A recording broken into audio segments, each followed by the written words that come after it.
Hello students, welcome in our geography class. Let me continue our fourth chapter, distribution of oceans and continents. So our today's topic is force for drifting. What kind of force applied in the drifting process?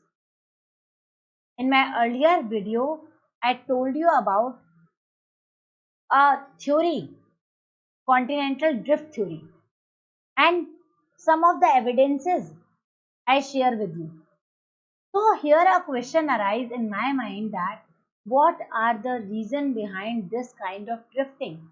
वो कौन सा कारण था जिसकी वजह से वो कौन से फोर्स थे जिसकी वजह से कॉन्टिनेंटल ड्रिफ्ट मूवमेंट हुआ कॉन्टिनेंट जो है वो आगे बढ़ा So let me discuss the force for drifting.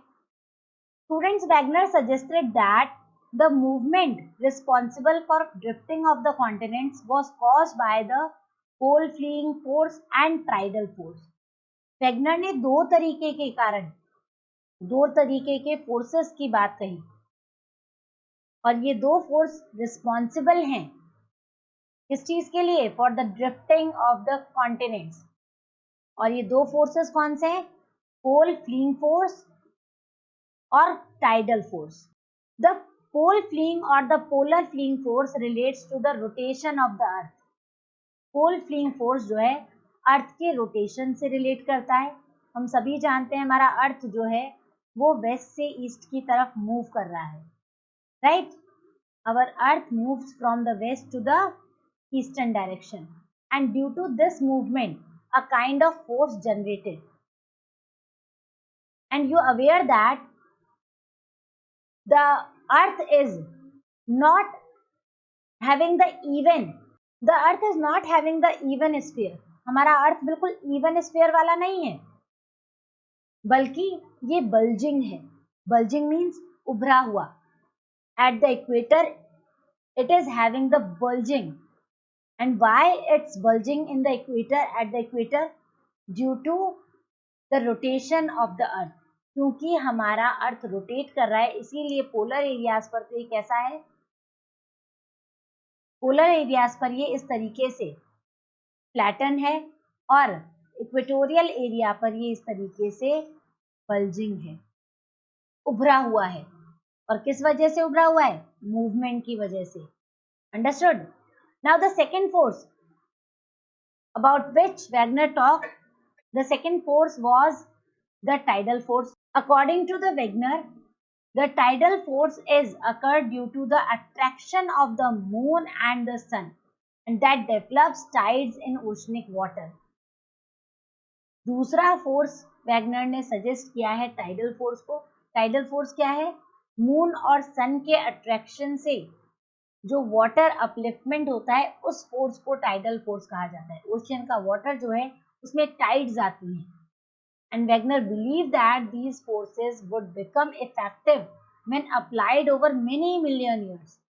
Wagner का ये मानना था कि जब ये बहुत सालों से ये फोर्स कैरी फॉरवर्ड हुआ, ये फोर्स बनता रहा, तो बहुत सालों से बनने के कारण ये फोर्स इफेक्टिव हुआ. हमारे अर्थ के फॉर्मेशन में इसका बहुत बड़ा असर देखा गया. Most of the scholars considered these forces to be totally inadequate. Proper manner में बहुत सारे स्कॉलर्स ने इन फोर्सेस को माना भी है. Now post drift studies. So it is very interesting to note that for continental drift, most of the evidences was collected from the continental areas in the form of distribution of flora and fauna or deposits like to like. काफी interesting ये है कि इस continental drift theory में ज्यादातर जो evidences हैं वो कहाँ से कलेक्ट किए गए हैं? कॉन्टिनेंटल एरियाज में से. कॉन्टिनेंटल एरियाज में जो फ्लोरा फौना वगैरह है, जो डिपॉजिट्स वगैरह हैं, उनकी स्टडी करके पता लगाया गया है कि कॉन्टिनेंट का ड्रिफ्ट हुआ है. फॉर एग्जाम्पल टिलाइट एक ऐसा ही एविडेंस है. A number of discoveries during the post-World War II period added new information to geological literature, and particularly the information collected from the ocean floor. Mapping provided new dimensions for the study of distribution of oceans and continents. तो हमारा जो post drift studies हैं वो बहुत सारी flora fauna की studies पर और जो वर्ल्ड वॉर सेकेंड के बाद में जो नए जियोलॉजिकल लिटरेचर से रिलेटेड इंफॉर्मेशन मिले उन पर डिपेंड करती हैं। और इन सारी इंफॉर्मेशन से एक बात क्लियर होती है कि ओशियन का फ्लोर जो है उसमें मूवमेंट, कॉन्टिनेंट का फ्लोर जो है उसमें मूवमेंट देखा गया है। So this theory is based on post-drift theory. Let us discuss a conventional current theory. Arthur Holmes is a scholar. Now let us move with the continental current theory. Students, Arthur Holmes in 1930s discussed the possibility of convection current. Arthur Holmes वो scholar थे जिन्होंने convection currents की बात कही, operating in the mental portion. इन्होंने कहा कि जो मेंटल पोर्शन है, हम सभी जानते हैं हमारा अर्थ जो है इंटीरियर पार्ट में 3 पार्ट्स में डिवाइडेड है, क्रस्ट, मेंटल, कोर। और अकॉर्डिंग टू आर्थर होम ये जो मेंटल वाला पोर्शन है इसमें रेडियो एक्टिव एलिमेंट्स है और इस रेडियो एक्टिव एलिमेंट्स की वजह से एक थर्मल डिफरेंसेस पाया जाता है मेंटल के पोर्शन में। Holmes argued that there exists a system of such currents and in the entire mental portion. Argue करते हैं आर्थर होम्स और उन्होंने कहा है कि मेंटल का जो पोर्शन है इसमें ऐसी करंट्स पूरे एंटायर मेंटल पोर्शन में पाई जाती हैं, ऐसी radioactive elements. And this was an attempt to provide an explanation to the issues of forces and on the basis of which contemporary scientist discarded the continental drift theory. और इन्हीं सारी studies से contemporary जो scientist थे, उस समय के समकालीन जो वैज्ञानिक थे, उन्होंने कॉन्टिनेंटल ड्रिफ्ट थ्योरी को डिस्कार्ड किया है। ठीक है, now mapping of the ocean floor. Students, detailed research of the ocean configuration revealed that the ocean floor is not just a vast plain but it is full of relief, just like the outer surface of the earth. जिस तरीके से outer surface पर अर्थ के variety है physiography में, similarly ocean के detail research से ये क्लियर हो चुका है, ये रिवील हो चुका है कि ओशियन का फ्लोर भी प्लेन नहीं है बल्कि उसमें भी डिफरेंट ऑफ रिलीफ फीचर्स हैं। Expeditions to map the ocean relief oceanic floor in the post world war second period provided a detail picture of the ocean relief. और ज्यादातर हमें इंफॉर्मेशन जो है ओशनिक फ्लोर की पोस्ट वर्ल्ड वॉर सेकेंड के आसपास मिला, जिसने डिटेल पिक्चर दी थी हमें ओशियन रिलीफ की and indicated the existence of submerged mountain ranges.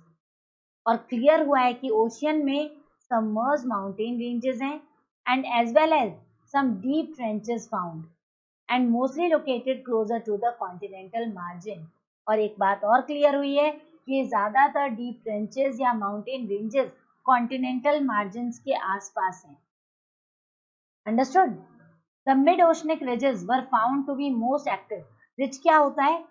पानी के अंदर ऊंची उठी हुई पहाड़ियों को रिज कहा जाता है। ठीक है, तो students, the mid oceanic ridges were found to be most active in terms of volcanic eruption.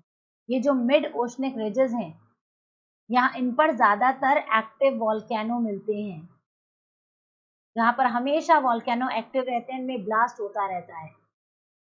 And the dating of the rocks from the oceanic crust reveal the fact that they are much younger than the continental area. और dating की according ये fact clear हो चुका है कि ये जो ridges हैं ये काफी यंगर हैं, कॉन्टिनेंटल जो सरफेस है उसके कंपैरिजन में काफी यंगर है। And rocks on either side of the crest of oceanic ridges and having equal distance location from the crest were found to have remarkable similarities both in terms of their constituents and their age। और इन crest के आसपास तो ये crest rough, तो crest का जब हमने research किया तो इन crest के रिसर्च के बाद ये क्लियर हो गया है कि दोनों ही क्रेस्ट में सिमिलैरिटीज देखने को मिली हैं।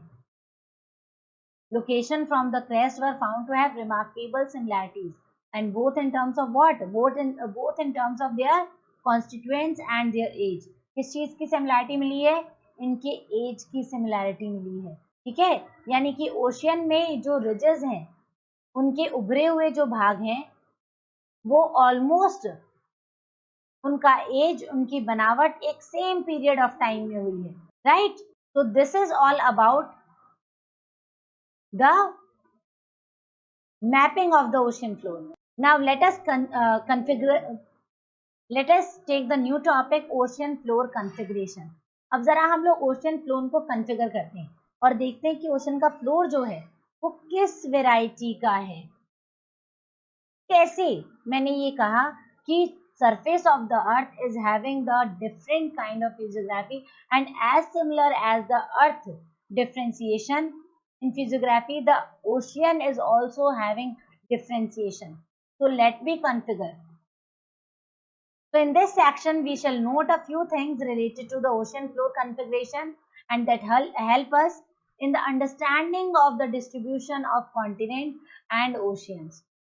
इस कॉन्फ़िगरेशन के बाद में हमें समझ आएगा किसके बारे में, डिस्ट्रीब्यूशन के बारे में, ओशियन और कॉन्टिनेंट्स के। Students, you will be studying the detail of ocean floor relief in chapter 13 as well. आप ओशियन फ्लोर रिलीफ को चैप्टर 13 में भी बहुत अच्छे से समझेंगे। यहाँ पर हम लोग सिर्फ बेसिक डिस्कस करने वाले हैं। So the ocean floor may be segmented into 3 major divisions, and based on these division, based on the depth and as well as from the form of relief features, हम लोग ocean floor को 3 major division में classify कर सकते हैं और इनके basis क्या है, डेप्थ और forms of relief. And these divisions are continental margin, deep sea basin and mid ocean ridges. ये 3 डिवीजन क्या क्या हो सकते हैं, कॉन्टिनेंटल मार्जिन एरियाज, गहरा समुद्र, deep sea basins and mid-oceanic ridges.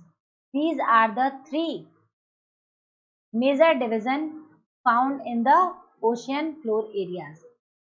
See, ये सी लेवल है, यानी कि ये वो हिस्सा है जहां पर कॉन्टिनेंट मिलता है। कॉन्टिनेंट से ये वाला हिस्सा सी लेवल, ठीक है।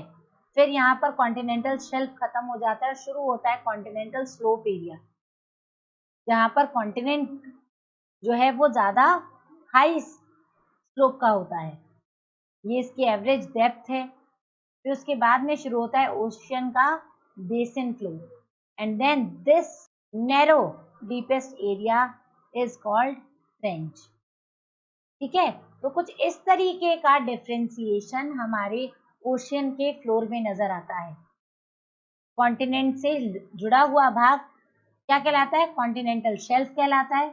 उसके अंदर का गहरा भाग कॉन्टिनेंटल स्लोप कहलाता है, और उसके आगे का गहरा भाग, उसके आगे का स्टिपी भाग, flat area, ocean basin floor कहलाता है। और फिर जब और गहराई पे जाते हैं तो ये नैरो वैलीज होती हैं, and the narrow valleys which is found in the depth, these valleys are called trenches, right? So let us classify them separately. Continental margins, these form the transition between continental shores and deep sea basin. ये एक margin होते हैं, transition होते हैं किसके बीच में, continental shores के बीच में और डीप सी बेसिन के बीच में। So they include continental shelf, continental slope and continental rise and deep oceanic। तो इस कॉन्टिनेंटल मार्जिन में कई चीजें होती हैं, डिफरेंशिएटेड चीजें होती हैं अकॉर्डिंग टू डीप। सबसे पहला वाला भाग कॉन्टिनेंटल शेल्फ कहलाता है, उसके बाद का भाग कॉन्टिनेंटल स्लोप कहलाता है, फिर उसके बाद डीप ओशनिक ट्रेंचेस मिलते हैं। तो of these the deep oceanic trenches are the areas which are the considerable interest in so far as distribution of oceans and continents in concern. और इसमें सबसे ज्यादा जो इम्पोर्टेंट एरिया, जो कंसिडरेबल जिसमें इंटरेस्ट रखा जाए, वो है डीप ओशनिक ट्रेंचेस, क्योंकि इनकी गहराई सबसे ज्यादा है। और अगर समुद्र को गहराई से जानना है तो ये सबसे राइट प्लेस होती है। All right,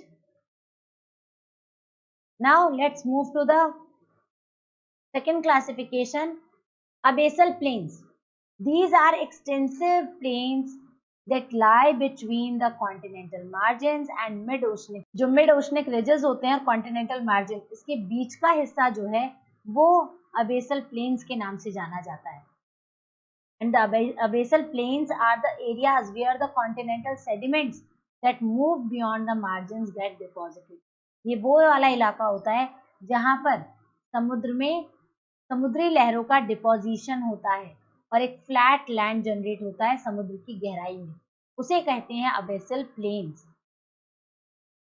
mid oceanic ridges मतलब mountainous areas found between the oceans. तो this forms an interconnected chain of the mountains. ये एक इंटरकनेक्टेड चेन होती है माउंटेन्स की. It is the longest mountain chain on the surface of the earth though submerged under the oceanic waters. होता क्या है, continental area में जो बड़ा फैला हुआ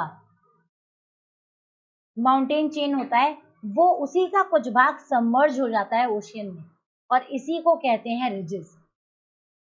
माउंटेन का डूबा हुआ भाग जो कि ओशियन में पाया जाता है, that part is called ridges.